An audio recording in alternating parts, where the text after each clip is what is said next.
आज ही तो एक बार फिर सभी का स्वागत करते हैं यहाँ पे अपने यूट्यूब चैनल अभिषेक श्रीवास्तव विद्यापीठ पर। भैया हमारी लेंस की क्लास चल रही है। इस लेंस की क्लास को एक बहुत सुनहरा सा माहौल बने देंगे। 2 लाइनों के साथ फिर सेशन का आगाज करेंगे कि बहुत मिलेंगे रास्ते भटकाने के लिए, बहुत मिलेंगे रास्ते भटकाने के लिए, संकल्प एक ही काफी है मंजिल को पाने के लिए। जय हिंद दोस्तों, मैं अभिषेक श्रीवास्तव आपको स्वागत करता हूँ अभिषेक श्रीवास्तव विद्यापीठ की इस मस्त प्लेटफॉर्म पर, जिसमें हम बात कर रहे हैं लेंस के बारे में। भैया लेंस की आपने हमारी पहली वाली क्लास देख ली होगी, 6 वाली आई थी हमारी 6 PM पर, किसकी? क्रांति सीरीज की। अगर देखी ना हो देख लो, उसमें वैद्युत बल रेखा है, बहुत बढ़िया टॉपिक है हमारा, वो हमने बताया है। अभी 8 वाली क्लास तो चलेगी। आपकी आज दोनों क्लास आई है, ध्यान दीजिएगा, ये मत कीजिएगा कि क्लास आती नहीं है, दोनों क्लास आई है।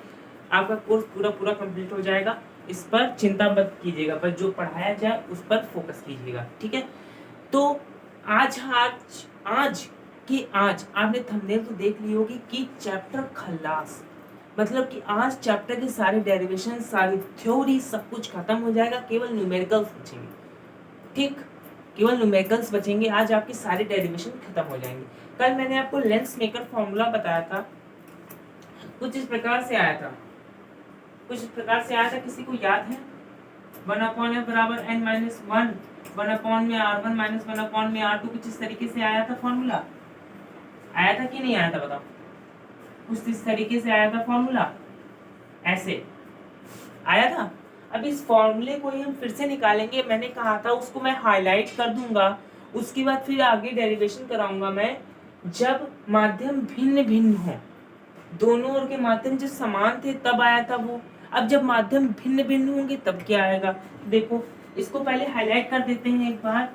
कौन से वाले को? उसको हाईलाइट करेंगे जब माध्यम समान हो। जब माध्यम समान हो तो इसका डेरिवेशन हमने किया था कुछ इस प्रकार से, जैसे एक लेंस था हमारा लेंस था, ऐसे जल्दी से हाईलाइट कर देंगे उसको। एक ये लेंस था, इस लेंस में एक वस्तु रखी हुई थी, एक ही पृष्ठ था, इस पृष्ठ से एक वस्तु वो थी, वो यहाँ पर एक, ये इधर हमने R1 माना था, इधर हमने R2 माना था, त्रिज्या वाले थे। यहाँ पर हमारा C1 आया था, यहाँ पर हमारा C2 आया था, और इससे एक अभिलंब गया था ऐसे, इससे एक अभिलंब गया था ऐसे, इससे जो किरण आएगी वो यहाँ पर आएगी। लेंस से अपवर्तन के पश्चात यहाँ पर कुछ इस तरीके से प्रतिबिंब बनाएगी I डैश, और इस ये जो पृष्ठ होगा AP2B जो इसको वस्तु मानेगा, और इससे अब लेंस से ये इसका जो ये होगा, इसका ये इधर होगा, तो अभिलंब से दूर झुक जाएगी, अभिलंब से दूर झुकेगी तो इसका प्रतिबिंब कुछ यहाँ पर I बनेगा। कुछ ऐसा चित्र बना था। जब ऐसा चित्र बना था तो AP1D के लिए हमने फॉर्मूला लगाया था n/v माइनस का 1/e इक्वल टू n-1/r लगाया था। ये एयर से ग्लास में गई थी तो हमने इसको ANG लिख दिया था कि नहीं। इसको हमने V डैश माना था, इसको हमने B माना था, तो V डैश है इसकी वस्तु की दूरी, इसको हम V डैश कर देते हैं। अब AP2B के लिए हम निकाल देते हैं, तो GNA अपॉन में V जो है हमारा वस्तु जो है V रहेगी, माइनस का U जो है हमारा V डैश हो जाएगा बराबर GNA माइनस 1/में R आया था, कुछ R1 R2 आया था। GNA क्या है? ग्लास से एयर में गई तभी हमने GNA लिख दिया। ये वस्तु बन गई थी इसके लिए, तो U बराबर V डैश हो जाएगा AP2B के लिए, तो हमने ऐसे रख दिया था। अब इसको GNA बराबर हमने 1/में ANG लिख दिया था, ANG से गुणा करा दी थी, तो यहाँ पे 1 माइनस का ANG अपॉन में V डैश, और यहाँ पर V is equal to 1 minus का ANG अपॉन में R2 बचा था ऐसा, इसको हमने कर दिया था, तो 1/में V 1 में इक्वल टू आया था ANG माइनस का 1 में R1 माइनस का 1 में R2, कुछ इस तरीके से आया था। इसे यहाँ से माइनस कॉमन ले लेंगे, ऐसा आया था। इसको हमने 1/v मान लिया था। हमने माना था कि वस्तु जो है वो अनंत से अगर आ रही हो तो अनंत से आने वाली वस्तु होगी, उसका प्रतिबिंब हमारा फोकस पर बनेगा, ऐसे हमने माना था। तो इक्वल टू ANG माइनस का 1 में R1 माइनस 1/में R2, कुछ इस तरीके से आया था आंसर हमारा। बस ऐसा आंसर आया था। अब हम अगला टॉपिक करेंगे हम। अगला बार हमारा टॉपिक है जब जो भिन्न भिन्न हो प्रतिबिंब, लेंस का क्षेत्र मैंने उस क्लास में भी बताया था, इस क्लास में बताता हूँ। Physics is equal to figure, physics is equal to figure. Figure कौन सा वाला? ये वाला फिगर, मतलब कि चित्र वाला फिगर। तो physics is equal to figure मतलब कि फिजिक्स अगर समझनी है तो आपको फिगर मतलब कॉन्सेप्ट को क्लियर करना होगा। तो कॉन्सेप्ट किससे क्लियर होगा? हमारा फिगर से कॉन्सेप्ट क्लियर होगा। तो उसको देखते हैं। हम मानते हैं पतले लेंस मेकर फॉर्मूला जब निकालेंगे हम फिर से, वो लेंस मेकर फॉर्मूला नहीं कहलाएगा। लेंस मेकर फॉर्मूला केवल वही होता है। अब जो फॉर्मूला आएगा वो आएगा हमारे जब दोनों ओर का जब दोनों ओर का माध्यम जो हो वो भिन्न भिन्न हो। भिन्न भिन्न मतलब अलग अलग हो, भिन्न भिन्न हो, तब हम पतले लेंस की दूरी की निकालेंगे। पतले उत्तल लेंस की तब हम निकालेंगे। कैसे निकालेंगे? देखो, हमने क्या माना था? उत्तल लेंस था पतला। जब पतला उत्तल लेंस था तो हमने कुछ उत्तल लेंस ऐसे मान ले, ऐसे ऐसे। ये हमारा आ गया उत्तल लेंस, बन गया उत्तल लेंस। क्या बन गया? उत्तल लेंस बन गया, ऐसे। ठीक, उत्तल लेंस बन गया। अब हम इसको ऐसे बना देते हैं। ये उत्तल लेंस है। क्या है? उत्तल लेंस है। जब दोनों ओर का माध्यम भिन्न भिन्न है, हमने माना इधर का माध्यम n1 है और ये n2 लेंस है अपवर्तनांक, और ये n3 है। ठीक, हमने माना इस माध्यम का अपवर्तनांक n1 है, इस माध्यम का अपवर्तनांक n2 है और इस माध्यम का अपवर्तनांक n3 है। क्या है? n3 है। इतना समझ में आया?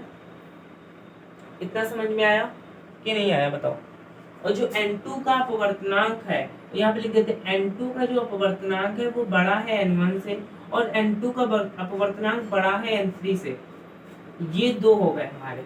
हमने कहा कि जो n2 है उसका अपवर्तनांक n1 से भी बड़ा है, और जो n3 है उसका अपवर्तनांक भी n2 से छोटा है। मतलब n2 का अपवर्तनांक n1 से भी बड़ा है और n2 का अपवर्तनांक n3 से भी बड़ा है।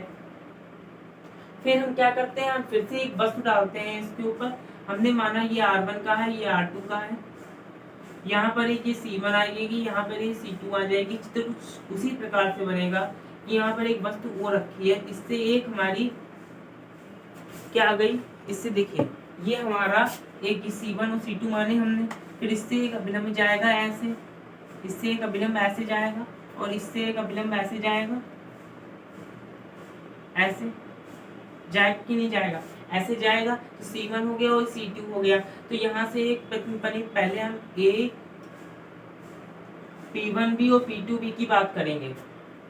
हम पहले A P1B से मानते हैं। हमने पहले A P1B के लिए हमने माना A P1B का यहाँ पर मतलब इस पर आपतित होगी किरण, हमने इस पर किरण आपतित की, हमने इस पर किरण आपतित की, ये हमने ये किरण इस पर आपतित की, और अपवर्तन के पश्चात ये अभिलंब की ओर झुक जाएगी। तो ये हल्की सी यहाँ पे झुकी, इसका प्रतिबिंब यहाँ पर बना। गड़बड़ हो रहा है, रुकिए रुकिए रुकिए। वहां पे प्रतिबिंब कैसे बनेगा? देखो, इसका अपवर्तनांक जो n1 कम अपवर्तनांक से, मतलब कि ये आ रही है विरल माध्यम से, ये आ रही है विरल माध्यम से। गड़बड़ कर रहे थे भैया, बताओ क्यों? कैसे हमने बस पहचाना? कैसे हमने पहचाना? देखो, ये हो जाएगा हमारा सघन माध्यम, सघन माध्यम। n2 जो है वो बड़ा है n1 से। अभिलंब से दूर जाएगी कि नहीं जाएगी बताओ? n2 का अपवर्तनांक जो है मतलब ये सघन है और ये विरल है। विरल माध्यम से सघन माध्यम में जब जाएगी, मतलब ये इधर से नहीं, ये जो सीधे जाएगी, ये क्या कैसे जाएगी? अभिलंब से दूर जाएगी। क्या अभिलंब से दूर जाएगी? ऐसे अभिलंब से दूर, तो इसको पीछे बढ़ाएंगे। कहाँ बढ़ाएंगे? इसको हम पीछे बढ़ाएंगे। तो हमने इसको पीछे बढ़ाया, हमने इसको पीछे बढ़ाया, देखो ऐसे।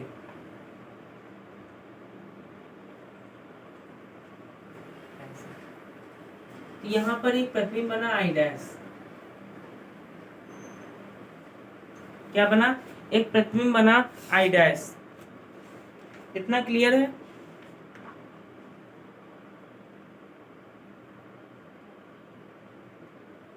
ये सघन माध्यम है, ये सघन माध्यम है और ये विरल माध्यम है।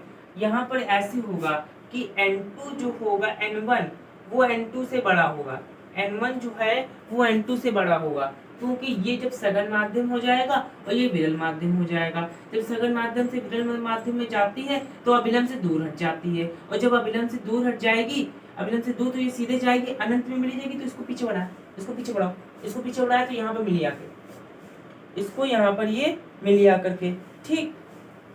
अब ये जो वस्तु है वो क्या करेगी, ये वस्तु जो है वो ये AP1B इस प्रतिबिंब को ही इस वस्तु को ही, इस प्रतिबिंब को ही आभासी वस्तु मान लेगी और इसका प्रतिबिंब कहाँ बनाएगी। देखो N2 जो है वो बड़ा है N3 से, मतलब अब यहाँ पे भी गड़बड़ इसलिए हो रहा है क्योंकि जो N2 है ये N3 है, इसको नीचे जाना चाहिए वरना फिर प्रतिबिंब नहीं बन पाएगा।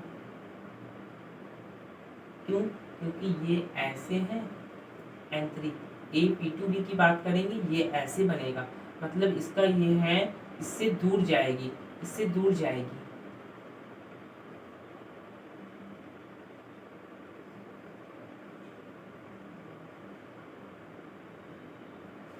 अभिलंब से दूर जाएगी, अभिलंब से दूर कब जाएगी, जब सघन माध्यम से विरल माध्यम में जाएगी, मतलब N2 सघन हो गया, ये विरल हो गई। जब सघन माध्यम से विरल माध्यम में जाएगी अभिलंब की ओर झुक जाएगी, जब अभिलंब की ओर झुक जाएगी तो ये हमारा प्रतिबिंब यहाँ पर बनेगा I डैश, I बनेगा I, यहाँ पर प्रतिबिंब बनेगा हमारा I। अब इसके मान रख लेते हैं, देखो ये हो जाएगा हमारा U, ये हो जाएगा हमारा V डैश और ये हो जाएगा हमारा V।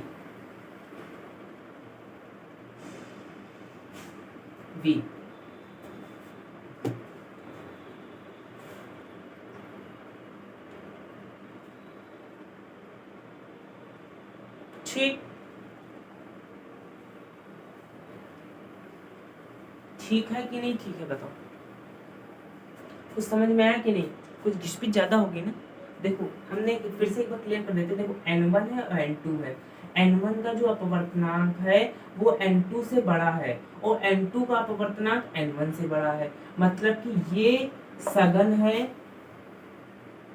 ये सघन है और ये विरल है। किसके लिए, जब N1 और N2 की बात करें तो इसका अपवर्तनांक ज्यादा है, जिसका अपवर्तनांक ज्यादा वो सघन, ये सघन हो गई, ये विरल हो गई, और ये इसमें N2 बड़ा है N1 से, मतलब N2 सघन हो गई N3 से।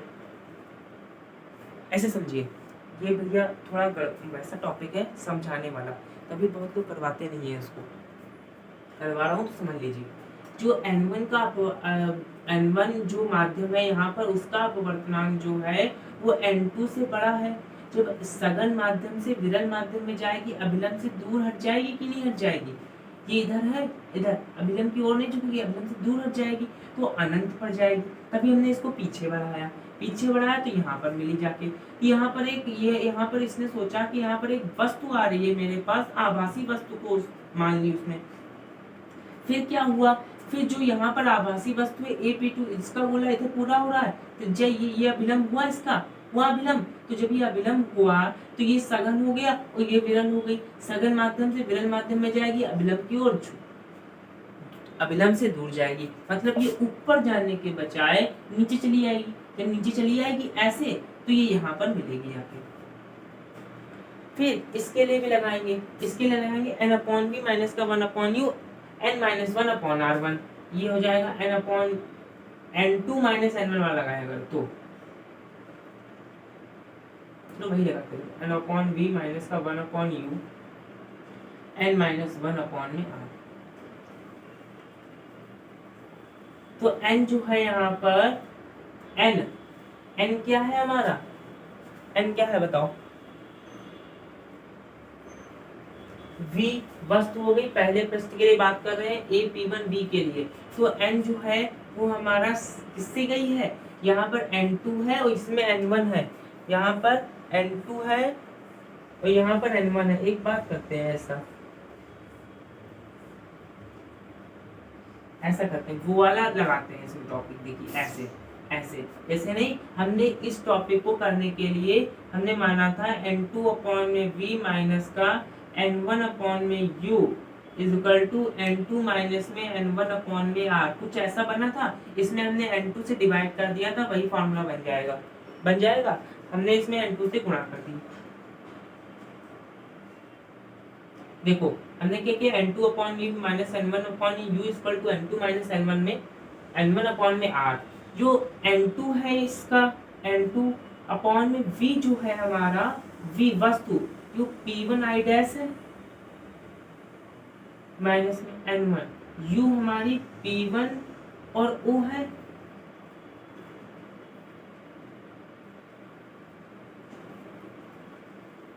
Is equal to n2 minus में n1 और अपॉन में r1। ऐसे बन जाएगा।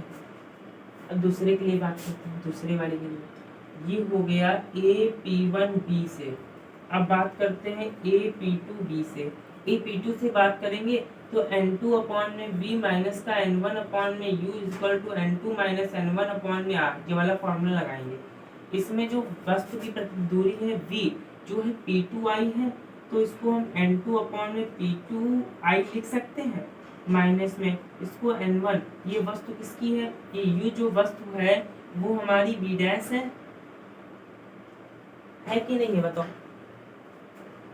वस्तु की जो दूरी है वो v डैश है कि नहीं। एक मिनट रुक जाइए जरा, गड़बड़ हो गया थोड़ा।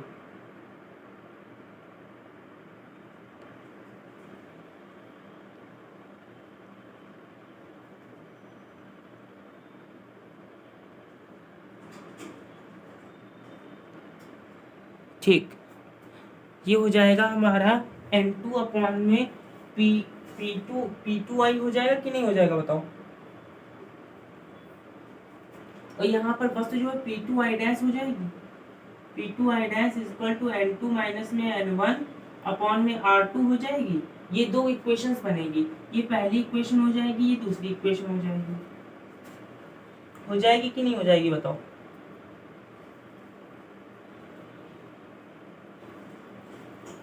हो जाएगी कि नहीं बताओ।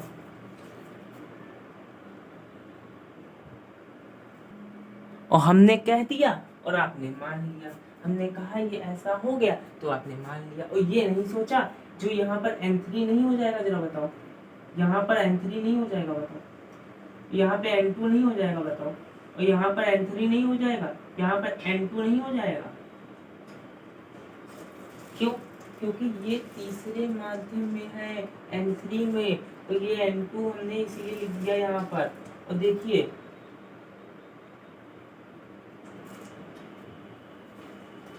जो हमारी प्रतिबिंब की वस्तु थी, जो प्रतिबिंब था हमारा, वो इस तरीके से बना था कि नहीं बना था।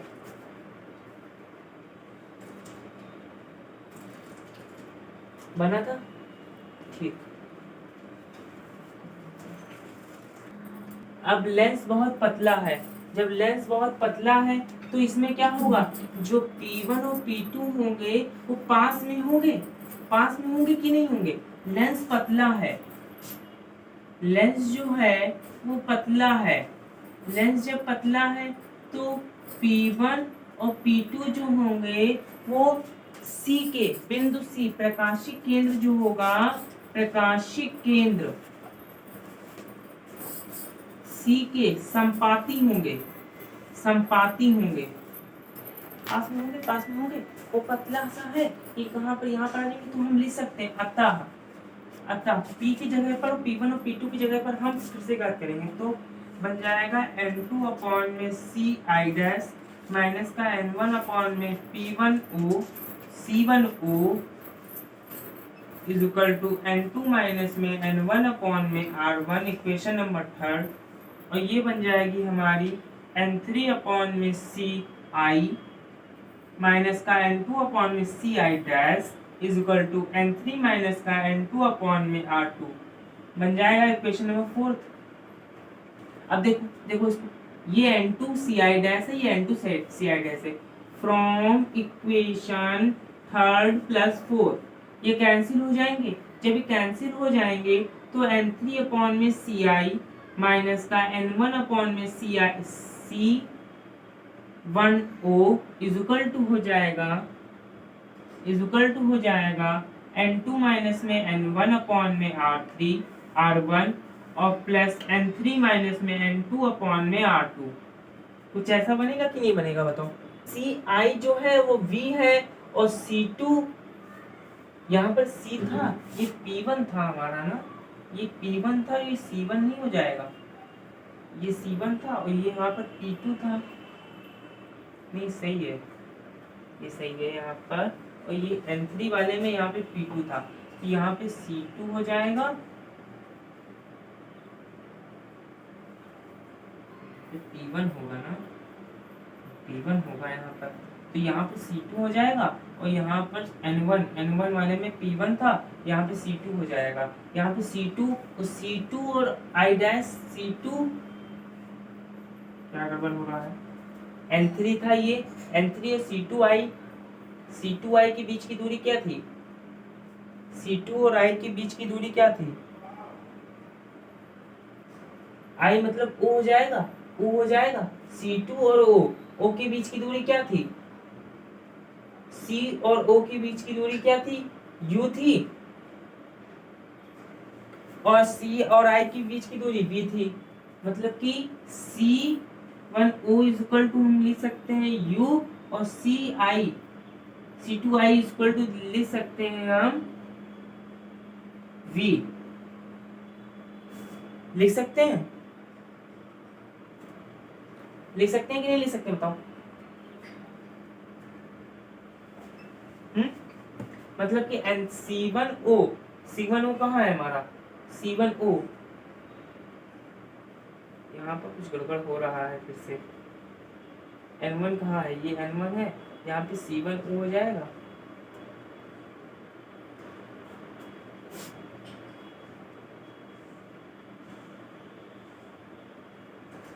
सही है। तो N3 अपॉन में V माइनस का N1 अपॉन में U is equal to N2 minus में N1 अपॉन में R1 प्लस N3 माइनस में N2 अपॉन में R2, यही हमारा आंसर आ जाएगा। बस देखिएगा एक बार करके हो जाएगा, देखिएगा एक बार करके हो जाएगा।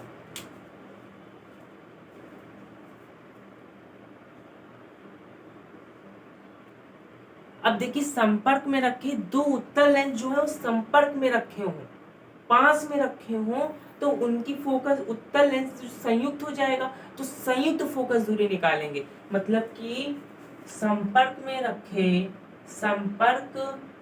में रखे दो उत्तल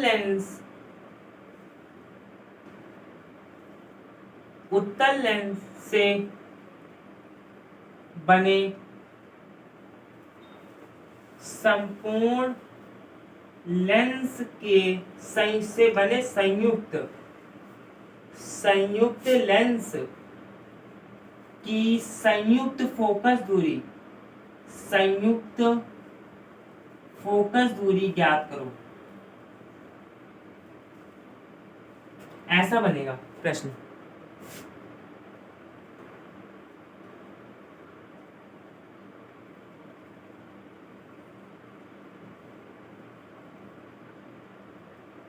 हमने मान लिए दो लेंस हैं, ये F1 है और ये F2 है और बीच पूरा F है, दो लेंस हैं। क्या है, दो लेंस हैं F1 व F2, यहाँ पर एक वस्तु O रखी है, अब इससे एक प्रकाश किरण गई, जब इससे एक प्रकाश किरण गई और इससे अपवर्तन के पश्चात इसने एक प्रतिबिंब बनाया, यहाँ पर ऐसे, यहाँ पर एक प्रतिबिंब बनाया I डैश, और इस वस्तु ने इस प्रतिबिंब को ही दूसरी लेंस ने इस प्रतिबिंब को ही I डैश को ही आभासी वस्तु मान लिया और इसने एक प्रतिबिंब बना दिया I, जो हमारा मेन हो गया। मेन मतलब ये हो गया U, ये हो गया U और ये हो गई हमारी V, ये यहाँ से हो गई इसकी V और यहाँ से इसकी ये U बराबर V डैश भी हो गई। क्यों? क्योंकि इस वस्तु के लिए, इस लेंस के लिए ये वस्तु है, इस लेंस के लिए ये प्रतिबिंब है। तो पहले लेंस के लिए अपवर्तन के पश्चात, पहले लेंस से अपवर्तन के पश्चात, पहले लेंस से अपवर्तन के पश्चात, अपवर्तन के पश्चात क्या होगा देखो, पहले लेंस से अपवर्तन के पश्चात हम फॉर्मूला लगाएंगे वही अपना वाला, वही वाला 1/f बराबर 1/f बराबर 1/v माइनस का 1/u। f जो है वो f1 है इज इक्वल टू v, वस्तु कहाँ बनी थी v डैश पर 1/v डैश और u है। दूसरे लेंस के लिए, दूसरे लेंस से अपवर्तन के पश्चात, अपवर्तन के पश्चात, दूसरे लेंस से अपवर्तन के पश्चात 1/f2 1/f1 और यहाँ पर 1/f2 इज इक्वल टू हो जाएगा v, वस्तु जो है हमारी u, वस्तु जो है वो v डैश पर है, नहीं वस्तु जो है वो प्रतिबिंब हमारा v पर है और माइनस वस्तु v डैश पर है। ये हो जाएगा from equation 1+2, from equation 1+2, from equation 1+2, equation 1 इसको मान लो, 2 इसको मान लो, कर दो यहाँ पर f1 plus f2 is equal to बच जाएगा 1/v डैश माइनस का 1/u प्लस का 1/v, v डैश था और यहाँ पर ये वस्तु जो है वस्तु प्रतिबिंब v है 1/v और माइनस का 1/v डैश, ये कैंसिल हो जाएंगे तो 1/f1 plus 1/f2 1/v minus में 1/u 1/f होता है। तो यही हमारी संयुक्त लेंस की फोकस दूरी का सूत्र आ गया, संयुक्त लेंस की फोकस दूरी का सूत्र आ गया, यही संयुक्त लेंस की फोकस दूरी का यही सूत्र है हमारा, संयुक्त लेंस की फोकस दूरी का सूत्र है। यदि पहला लेंस उत्तल हो और दूसरा लेंस अवतल हो तो, अब इसमें कॉन्सेप्ट लगते हैं, पहला लेंस उत्तल हो, यदि पहला उत्तल तो f1 is equal to positive और दूसरा अवतल हो तो f2 is equal to negative हो जाएगा कि नहीं हो जाएगा। f1 1/f बराबर 1/f1 माइनस का 1/f2 हो जाएगा, तो 1/f बराबर हो जाएगा f2 माइनस में f1 इंटू f2, मतलब कि f बराबर हो जाएगा f2 f1 into f2 upon में f2 माइनस f1, ये हो जाएगा। ठीक, take a screenshot for that, take a screenshot for that. आगे इसके कॉन्सेप्ट हैं दो, वो खत्म करते हैं, फिर लेंस को ऑफ करते हैं। ओके भैया, हमारा फॉर्मूला आया 1/f बराबर 1/f1 प्लस 1/f2, ये फॉर्मूला आया। अब इस पे नोट लिख लो, नोट बहुत इंपॉर्टेंट नोट है, इस पर हमारे मल्टीपल चॉइस क्वेश्चंस आते हैं। यदि संयुक्त लेंस में, यदि संयुक्त लेंस में उत्तल लेंस की फोकस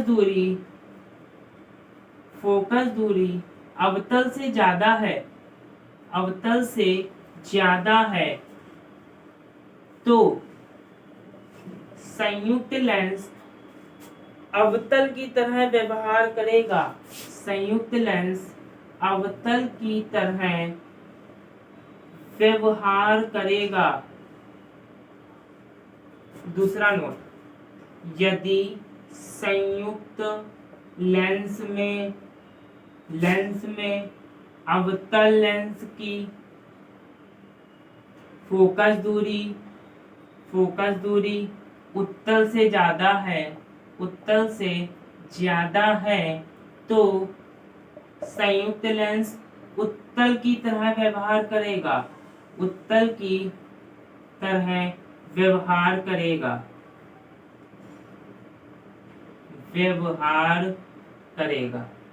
मतलब कि संयुक्त लेंस से उत्तल लेंस की फोकस दूरी अगर ज्यादा है, उत्तल लेंस की फोकस दूरी अवतल लेंस से ज्यादा है तो अवतल लेंस की तरह, मतलब कि ऐसा है कि जिसकी फोकस दूरी कम होगी उसकी तरह व्यवहार करेगा, जिसकी तरह फोकस दूरी कम होगी उसकी तरह व्यवहार करेगा। यदि संयुक्त लेंस में अवतल लेंस की फोकस दूरी उत्तल से ज्यादा हो तो वो उत्तल लेंस की तरह व्यवहार करेगा।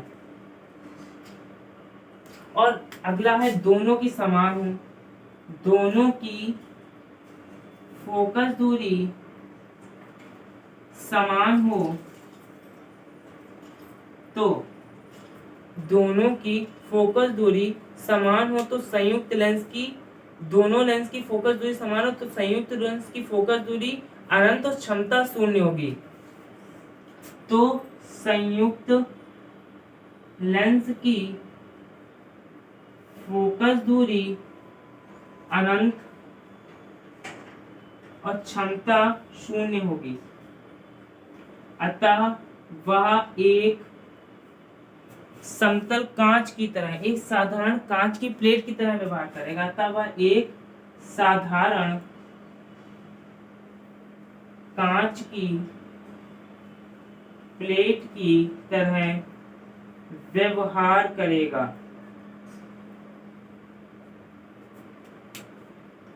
फोकस दूरी उत्तल लेंस से अनंत है और तो वह कांच लेंस नहीं रह जाएगा, वो एक साधारण कांच की तरह व्यवहार केवल करेगा।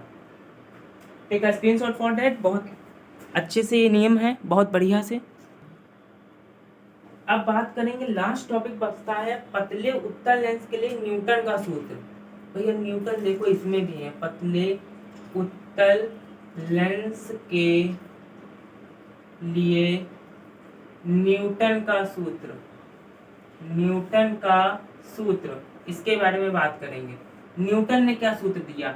इन्होंने कहा जब कोई लेंस है, एक लेंस है हमारा, क्या है? एक लेंस है जिस पर एक वस्तु रखी है AB, एक वस्तु रखी है AB, AB एक वस्तु रखी है जिससे दो प्रकाश किरण जाएंगी। इसकी एक फोकस दूरी ये F1 है और इधर ये F2 है। होती है कि नहीं होती है बताओ? होती है। तो क्या होता है, एक किरण मुख्य अक्ष के समांतर जाती है और लेंस से अपवर्तन के पश्चात फोकस से गुजरती है, लेंस से अपवर्तन के पश्चात फोकस से गुजरती है। अब इन्होंने कहा जो दूसरी किरण जाएगी वो फोकस से गुजरेगी, जो दूसरी किरण जाएगी वो फोकस से गुजरेगी और लेंस से अपवर्तन के पश्चात मुख्य अक्ष के समांतर हो जाएगी। इन्होंने कुछ पलट दिया, बिल्कुल इन्होंने पलट दिया। इन्होंने कहा जो दूसरी किरण होगी जो फोकस से जाएगी और लेंस से अपवर्तन के पश्चात मुख्य अक्ष के समांतर हो जाएगी और जहां पर प्रतिबिंब बनाएगी ये आई डैश एक प्रतिबिंब बनाएगी। तो A B C D E, इसको हम सी डी ई मान लेते हैं। ठीक ठीक।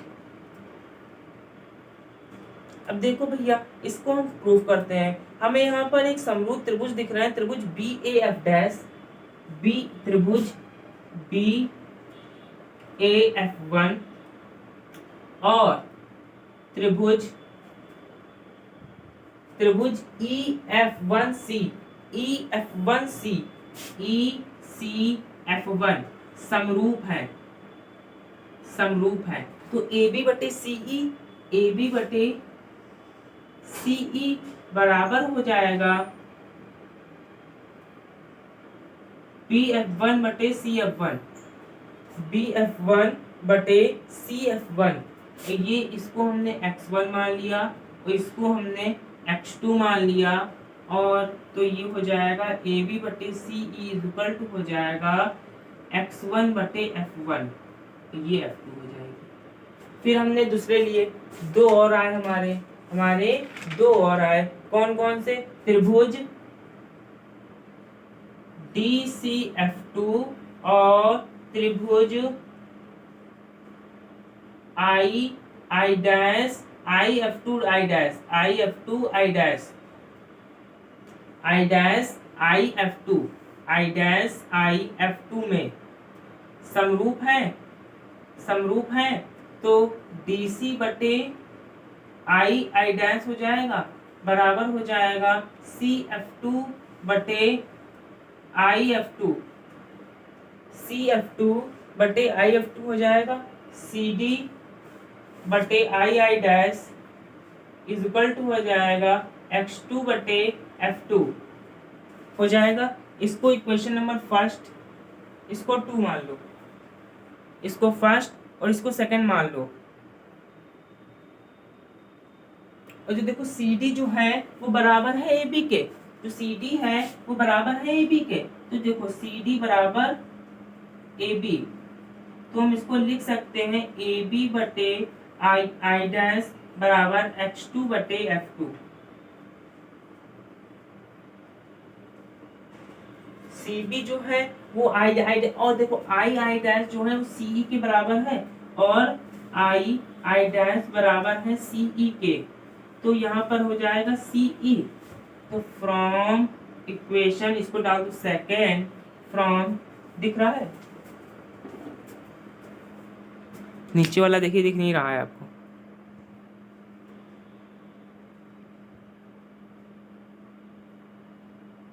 अब ठीक है, देखिए ये हो गया।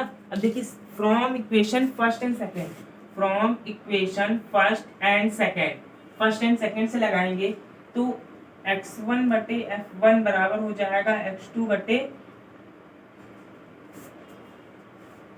देखो CF2 की वैल्यू कितनी थी, कुछ गड़बड़ हो गया, देखिए CF2 की वैल्यू थी F2 बटे X2, F2 बटे में X2, F2 बटे में X2, मतलब कि X1 X2 बराबर हो जाएगा F1 F2 के। यही न्यूटन का नियम है। ठीक, तो आज के सेशन को यहीं पर समाप्त करते हैं, मिलते हैं नेक्स्ट सेशन में जिसमें हम बात करेंगे आगे की न्यूमेरिकल्स के बारे में। तो आज की थ्योरी यहीं पर समाप्त होती है। ठीक है, तब तक के लिए कुछ नहीं, मस्ती, धन्यवाद।